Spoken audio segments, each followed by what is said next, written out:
Hi guys, it's Andy from Man City Fan TV and welcome to this video, and it's really just a quick one and I'm going to talk about two or three things on this particular video, and it's more of an update. And we're going to talk about, if I bring it up, we're going to talk about a couple of things. One is the FA, and we're going to talk about the FA and how much money they could lose. And I'll read you from an article that came out today about that if the Premier League doesn't continue in its current format. Then I'm going to talk about a wonderful article by Martin Samuel. As you know, Martin Samuel, he gets it spot on. He's one of the journalists that gets it absolutely right. He seems to tap in to the psyche of football, but also talk sense as well. And then I'm going to show you a video of today and the absolute madness surrounding people panic buying and shopping and things like that. I mean, it's just become ridiculous. But first up, let's talk quickly about the Premier League. And this is all about, and this was by Sammy Mockbell and Matt Hughes in the Daily Mail. Excuse me. And what it is it's talking about an article here that says the Premier League risk breaching their £3 billion television contract for this season if the competition is not completed by the end of July. Sportsmail has learned that under the terms of contracts signed with Sky Sports, BT Sport and overseas broadcasters, the Premier League are committed to delivering a completed fixture programme by July 31st, with the contract for the next season kicking in on August the 1st. With all 20 clubs having 9 or 10 matches of their 38-game programme remaining, as much as £750 million of income could be lost, which will lend urgency to the Premier League's attempts to agree a timetable for restarting the season at a meeting scheduled for Thursday. It goes on to say the broadcasters have yet to demand any rebates, as the top flight has only been suspended until the 4th of April, but with many clubs harbouring doubts as to whether the season will be completed, television executives are reserving the right to do so. The Premier League's priority is to get the season completed at some point to protect its integrity and to ensure broadcast rights fees are paid, despite dissent from some clubs who would prefer the campaign to be scrapped. More should come clear on Tuesday following UEFA meeting, which you should already know about now that that's postponed. And if you go over and watch Martin's vlog, you will know that that has already happened. But what it does do is it just goes to show you that there is money in the agenda of the FA, and I'm sure the Premier League as well, and I'm sure they're going to work something out with regards to it. But my next article is this one, and as usual, we can rely on Martin Samuel, the person who talks sense when it comes to football in general, and somebody who has really been, and I'm not just reading this just because it's Martin Samuel and he has been in City's corner with regards to FFP, but he talks sense again, and he says, and I quote from his article, "Coronavirus presents an unprecedented crisis for sport. It requires the sharpest of intellects, the clearest of minds, leaders with a vision, a plan, are prepared to put the collective good of the nation, not just finance or the game, before all else. So here is what the Premier League owners should do when they finally meet on Thursday. Nothing. Perhaps a little administration and housekeeping. Set the date and format of the next meeting, for instance. Make decisions on funding for the lower leagues. What is considered to be top of the agenda, however, is yet more corona madness. The desire for a finite schedule for an early resolution to a problem that will take years to unwind is lunacy. What should be done? Nothing should be done. Nothing needs to be done, nothing to do with fixture planning, titles, or promotion and relegation anyway. If the Premier League executives wish to agree a means of helping lower league clubs who will obviously fall more quickly on hard times without gate money, that would be a good use of their time. If they wish to debate how much should be available, adopt a formal process of application for clubs in hardship, and a means of assessing each case, that is a meeting worth having. The rest of it, do Liverpool win the title? Should Leeds come up? Do we avoid the season? Do we play on even in the hiatus which stretches to September?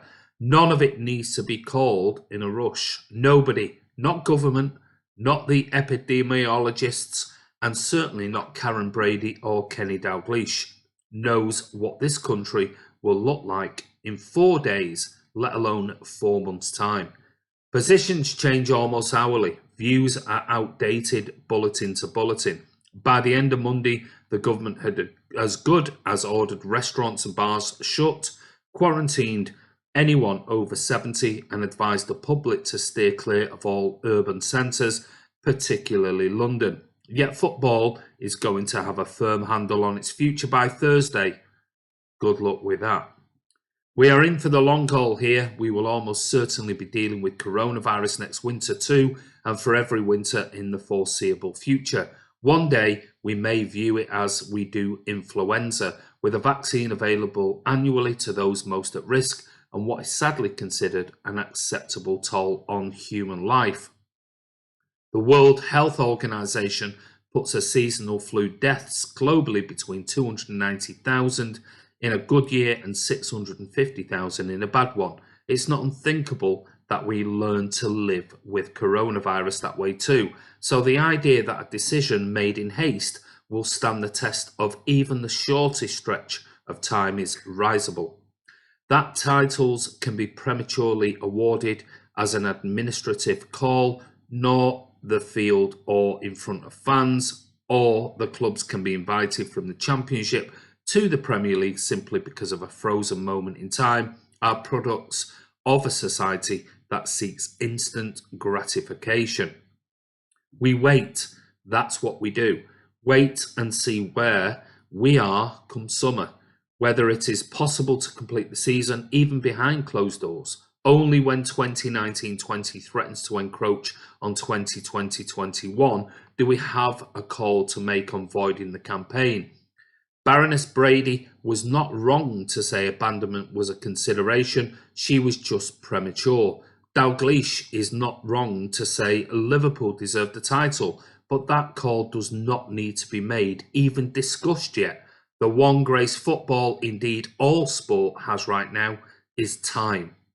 The first big meeting of the week will be held by UEFA, and a single significant call is required. If the 2020 European Championships finals are put back, as is likely, then the domestic leagues and European club competitions have room to breathe. It is the most logical move and the easiest resolution. That tournament itself contained has not even begun. It can be played anytime the schedule allows between now and 2024, its next edition. Yet there is also talk UEFA will come up with a half-baked plan to get 2019-2020 Champions League and Europa League competitions over the line. A week-long festival of football in this year's final locations, Istanbul and Gdansk, is one projected scheme, with 2 semi-finals and the final being played in the same neutral venues. How and when? If UEFA knows when the continent will be clear of coronavirus, perhaps they might share that information with specialists in the field who have no clue.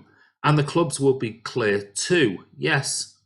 Which ones exactly, considering the competition has not progressed beyond the last 16 yet.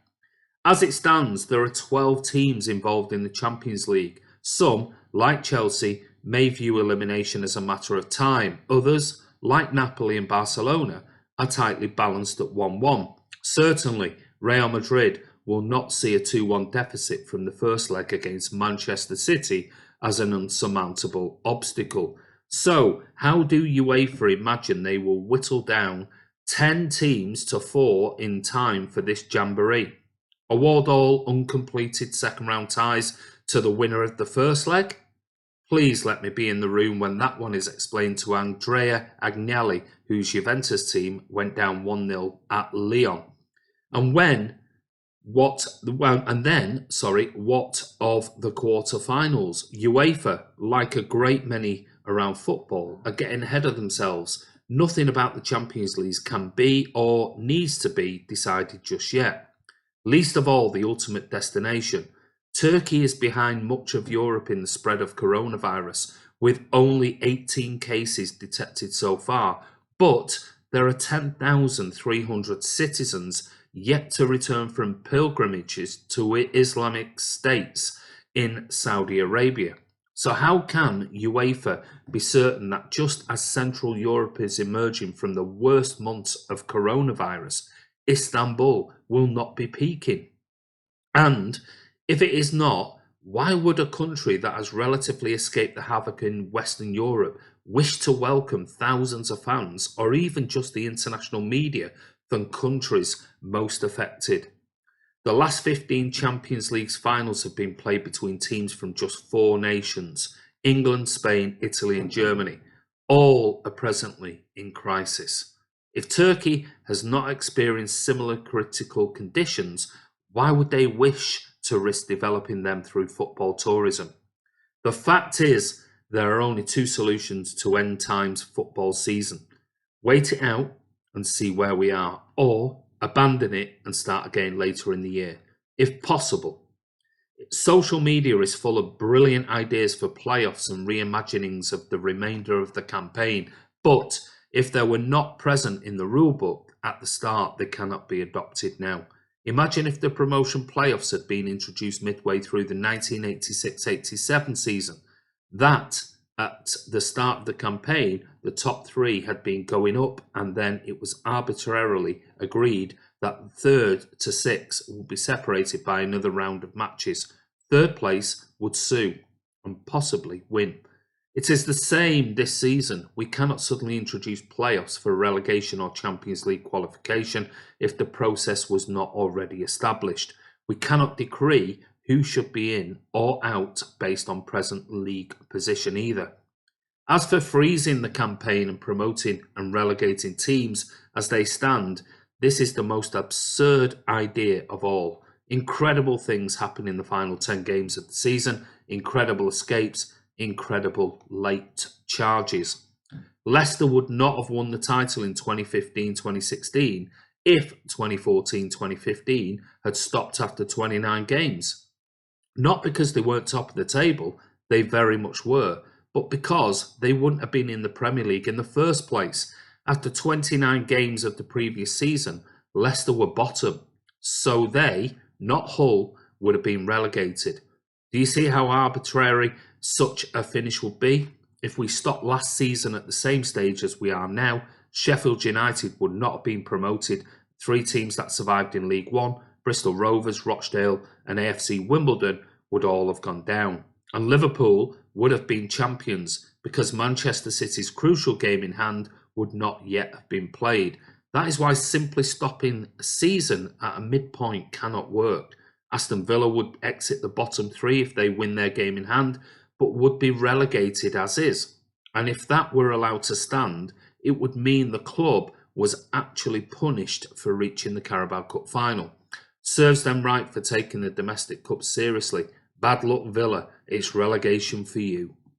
So it's nonsense, much like the idea of promoting Leeds and West Bromwich Albion having played 37 games of a 46-game season. Twice in the last 4 years, a team in the top 2 of the Championship has fallen out in the final stages. Leeds last season and Brighton in 2016. So nothing is certain about promotion.